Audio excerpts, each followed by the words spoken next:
Je m'appelle Marie-Pierre Fournier, je suis technicienne en information à la vie étudiante et dans mes temps libres, je suis conteuse et chanteuse de répertoire traditionnel. Et oui, je raconte des histoires. Puis aujourd'hui, j'avais envie de vous raconter une histoire.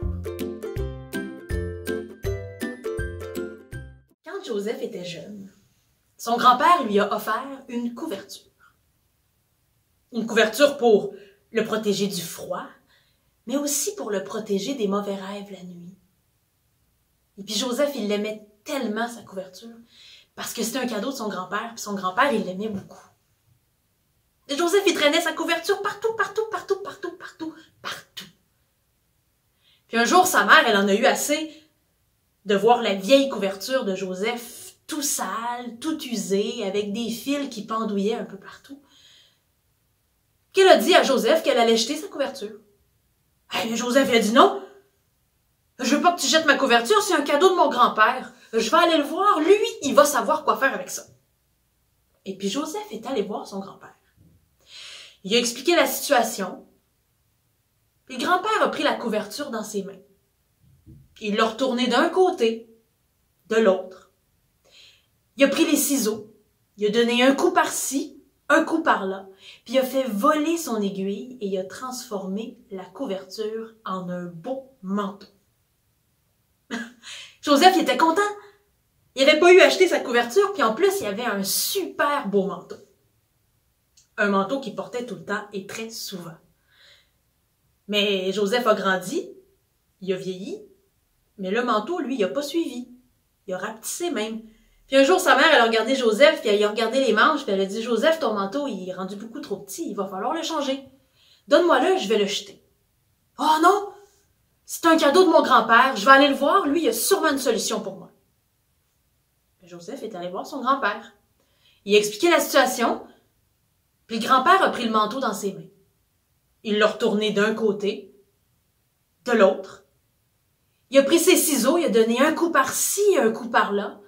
Il a fait voler son aiguille et il a transformé le manteau en une jolie veste. Joseph, il était content. Il est reparti avec sa veste à la maison. Puis elle aussi, il la portait tout le temps. Tout le temps.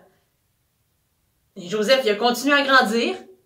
Il est devenu un jeune adolescent. Il a pris du poids. Puis un jour, sa veste était rendue beaucoup trop serrée pour lui. Mais il forçait, puis il se forçait pour la mettre. Puis là, sa mère, elle lui a dit « Joseph, ça n'a pas de bon sens, ta veste est rendue beaucoup trop petite pour toi. Il va falloir l'acheter, il va falloir la changer. » Joseph, il a dit « Il n'y a pas question, c'est un cadeau de mon grand-père. Je vais aller le voir, lui, il a sûrement une solution pour moi. » Joseph est allé voir son grand-père. Il a expliqué la situation. Puis son grand-père a pris la veste dans ses mains. Il l'a retournée d'un côté, de l'autre. Il a pris ses ciseaux, il a donné un coup par-ci, un coup par-là, il a fait voler son aiguille et il a transformé la veste en une jolie cravate.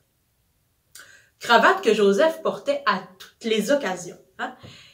Chic, comme pas chic du tout, même que quand il faisait du sport, il voulait porter sa cravate. Mais il la portait tellement souvent et tellement tout le temps que le bout de sa cravate, à force de pendouiller dans son bol de soupe, dans son pot de peinture, qu'elle est devenue toute sale. Sa mère a dit « Joseph, ça n'a pas de bon sens de porter une cravate toute sale comme ça, et on va la changer. » Non, que dit Joseph. Il n'y en a pas question, c'est un cadeau de mon grand-père. Je vais aller le voir, lui, il a sûrement une solution pour moi. Joseph est allé voir son grand-père. Il a expliqué la situation. Son grand-père a pris la cravate dans ses mains. Il l'a retournée d'un côté, de l'autre. Il a pris ses ciseaux, il a donné un coup par-ci, un coup par-là, il a fait voler son aiguille et il a transformé la cravate en un joli mouchoir. Un mouchoir dans lequel Joseph cachait sa collection de cailloux qui traînaient dans ses poches, puis qui sortait un peu partout, dans la cour d'école, dans la forêt, sur le bord du lac, pour jouer avec ses amis. Et pour le montrer aussi, parce que c'était quand même fait par son grand-père. Mais un jour, Joseph a sorti son mouchoir devant sa mère. Puis sa mère, elle a vu à quel point son mouchoir était sale. Elle dit « Joseph, ça n'a pas de bon sens, voyons donc, t'as pas honte de sortir ça comme ça, c'est tout sale. Viens, on va le jeter. » Et Joseph a dit « Non, c'est un cadeau de grand-père. Je peux pas le jeter, je vais aller le voir, lui, il a sûrement une solution pour moi. » Joseph est allé voir son grand-père. Il a expliqué la situation, Et son grand-père a pris le mouchoir dans sa main. Il l'a retourné d'un côté, de l'autre. Il a pris ses ciseaux, il a donné un coup par-ci, un coup par-là, il a fait voler son aiguille et il a transformé le mouchoir en un joli bouton. Un bouton que Joseph portait sur ses bretelles qui soutenaient ses pantalons. Joseph, il se promenait fièrement avec ses bretelles et son bouton et il était fier parce que c'était un cadeau de son grand-père.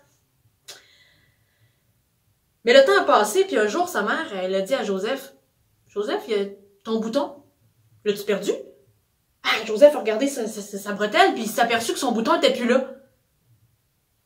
Ah, ben, il dit, « Je sais pas. » Ouais, il dit, « Je vais aller voir grand-père, il y a probablement une solution pour moi pour ça. » Sa mère a dit, « Mais voyons, Joseph, le bouton, tu l'as perdu, ton grand... » Mais Joseph était déjà parti.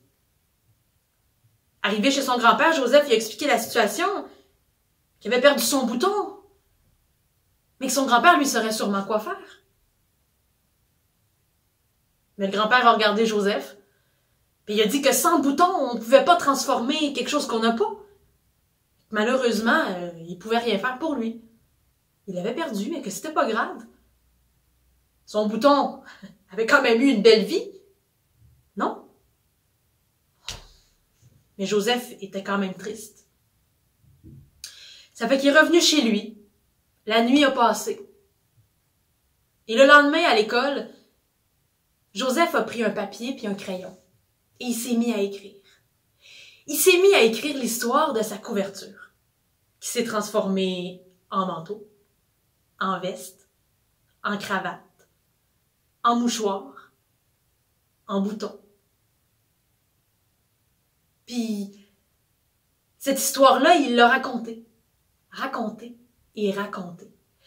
Tout simplement pour pas l'oublier. En ce temps de pandémie, c'est une grande histoire qu'on est en train d'écrire tout le monde ensemble. Puis c'est probablement une histoire qu'on va continuer à raconter pendant des années et des années. Faites comme Joseph, sa couverte et son bouton perdu. Et écrivez ce que vous faites en confinement. Comment vous vous sentez, ce que vous remarquez, ce qui vous accroche. Puis, dans quelques années, vous pourrez raconter cette histoire-là à vos enfants, à vos sœurs, à vos parents. Qui sait?